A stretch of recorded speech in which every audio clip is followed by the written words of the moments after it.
Oke teman-teman, kali ini kita akan membahas subbab 2 pada materi ini. Kita akan membahas mengenai geometri hyperbola atau hypersphere geometry. Jadi di sini kita akan meninjau misalkan dalam ruang Euclid 4 dimensi. Ruang Euclid 4 dimensi. Kalau Euclid itu artinya datar. 4 dimensi itu dirumuskan secara koordinat, yaitu xi adalah x1, x2, x3, x4. Jadi ini tuh adalah suatu koordinat dalam 4 dimensi, di mana itu menyatakan suatu satuan di sini. Nah, selanjutnya ada suatu kuadrat elemen garis, ya. Kuadrat elemen garis itu dirumuskan sebagai ini: del kuadrat eta ij dxi dxj.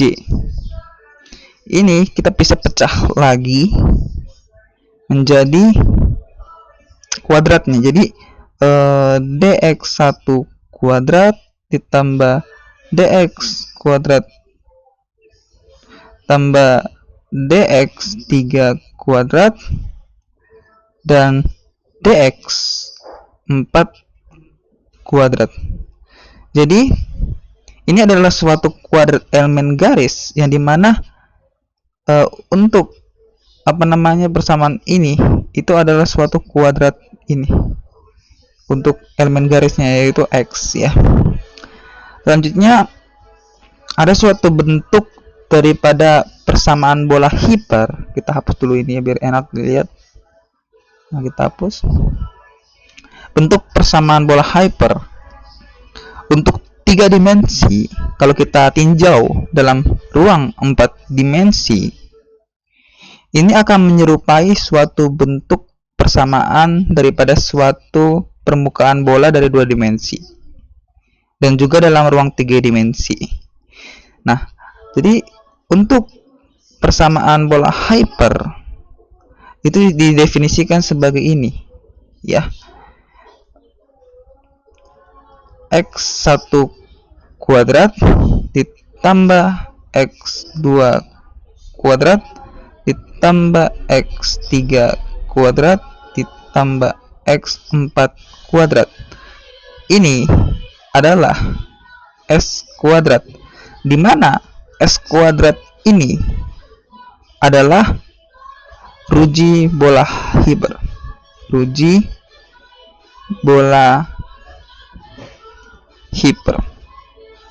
Nah, selanjutnya kalau misalnya persamaan ruji bola hiper ini kita turunkan, maka nanti akan seperti yang dibentuknya kalau misalkan kita turunkan, yaitu tadi kan gini, kita ulang lagi aja lah untuk persamaannya, kita tulis lagi biar enak. Karena apa? Jadi tadi kan ada x1 dx1 x2 kuadrat, bukan dx1, kita hapus dulu.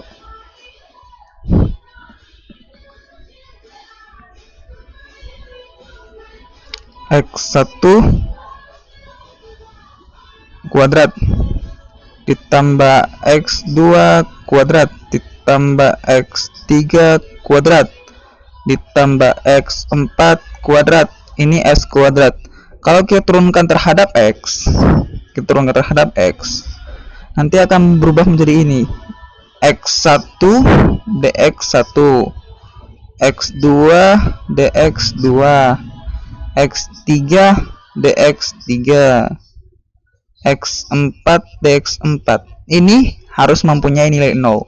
Selanjutnya kalau misalkan kita mau mencari dx4, dx pangkat 4, jadi dx pangkat 4 adalah x1 dikali dx1, x2 kali dx2, x3 dikali dx3, kita bagi dengan x4. Nah, ini merupakan turunan daripada suatu persamaan Ruggie ya. Nah, dx4 ini kita akan mensubstitusikan ke persamaan secara generalistik dari persamaan elemen garis, kuadrat elemen garis. Kalau kita substitusikan ke dalam bentuk elemen garis, maka kita akan mendapatkan nilai elemen garisnya adalah ini. dl kuadrat adalah sigma I adalah 1, di sini adalah 3 dxi kuadrat ditambah 1/2 x pangkat 4 kuadrat kita kali dengan d sigma 3, di mana i nya adalah 1 xi kuadrat. Nah, ini merupakan suatu hasil dengan mensubstitusikan dx4 ini ke dalam suatu persamaan kuadrat elemen garis, yaitu dl kuadrat ini sebagai ini. Oke. Nah, selanjutnya inilah persamaan yang menyatakan suatu bentuk daripada suatu persamaan kuadrat elemen garis dari bola Hilbert. Ya, ini dia. Jadi ini adalah suatu persamaan kuadrat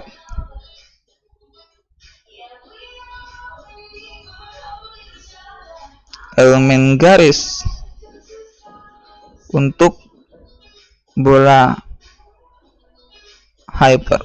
Oke. Nah, sekarang kita sudah mendapatkan. Nah, sekarang kita akan melihat di sini kalau misalkan kita ubah untuk koordinat yang koordinatnya polar.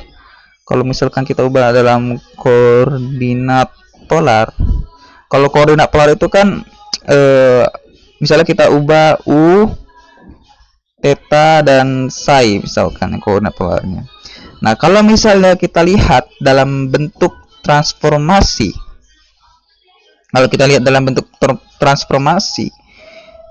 misalkan x1 nya adalah u dikali sinus theta dikali cos psi misalkan. Terus ada misalkan untuk x kuadrat itu adalah u dikali sinus theta dikali sin psi. Terus ada x3 nya itu adalah u cos theta. Nah, ini merupakan suatu transformasi ya. Transformasi daripada suatu persamaan untuk koordinat polar. Maka kita akan bisa menghubungkan ke dalam bentuk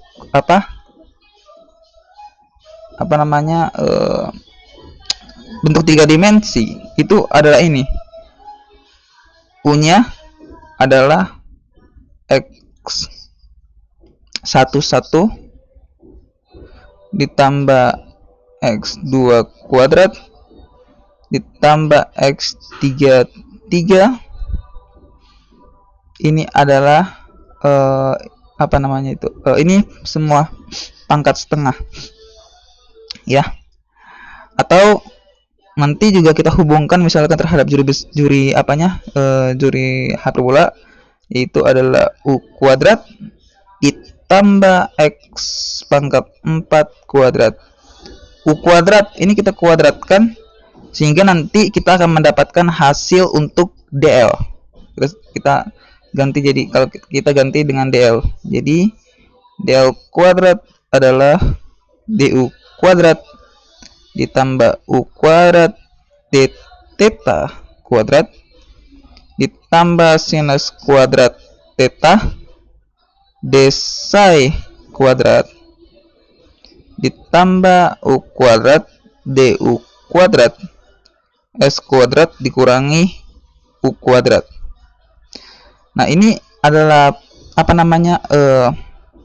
dengan menghubungkan dengan suatu jeruji tadi, sehingga kalau misalnya kita percantik lagi, kita akan bisa mendapatkan jadi 1/1 kurang u per s di kuadrat ya, ditambah dengan U kuadrat dikali D theta kuadrat, kita tambah dengan sinus kuadrat theta dikali D psi kuadrat. Ya, jadi untuk del kuadrat adalah ini. Selanjutnya kita misalkan mensubstitusi, misalkan U ini kita substitusi, misalkan kita ganti warna. Misalnya kita substitusi untuk U-nya adalah S dikali R misalkan. Nah, kalau misalnya kita substitusi, kita next, akan ini berubah menjadi ini. Untuk dl kuadrat ya. dl kuadrat adalah S kuadrat dr kuadrat kita bagi dengan 1 kurang R kuadrat ditambah U kuadrat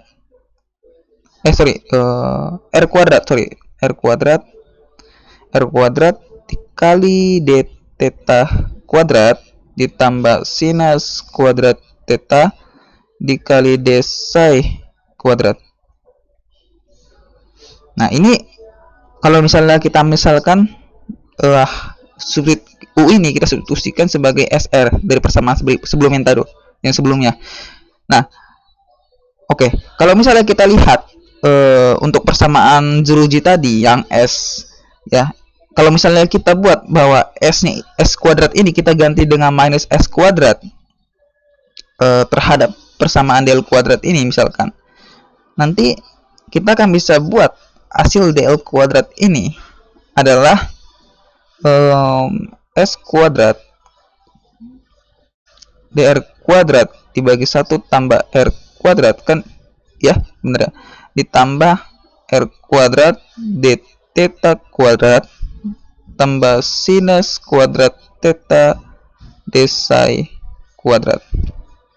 Ya, jadi ini akan berubah jadi positif karena kita ganti bahwa S-nya itu adalah minus ya, jadi minus S kuadrat dari persamaan jeruji itu.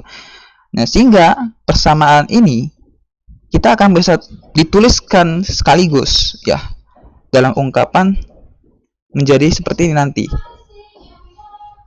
dl kuadrat adalah S kuadrat